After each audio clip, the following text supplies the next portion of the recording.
Bolla Brahmanaidu YCP candidate.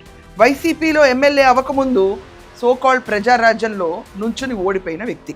దాని తర్వాత జగన్మోహన్ రెడ్డి పార్టీలో జాయిన్ అయ్యాడు. జాయిన్ అయిన తర్వాత బేసికల్గా ఇతను ఒకసారి నుంచుంటే ఓడిపోయాడు వినుకొండ నుంచి, తర్వాత మళ్ళీ నుంచున్నాడు, గెలిచాడు. గెలిచిన తర్వాత కూడా ఇతనికి ఒక హిస్టరీ ఉంది. ప్రశ్నించిన రైతుల మీద దుర్భాషణలాడటం, ఆ సిచ్యువేషన్కి ఈవెన్ విట్నెస్ చేసింది ప్రెజెంట్ టీడీపీ ఎంపీ, అప్పట్లో వైకాపా ఎంపీ లావు కృష్ణదేవరాయలు. వాళ్ళపైన కేసులు కూడా పెట్టారు తిరిగి. ఇదంతా ఒక పెంట కింద జరిగింది.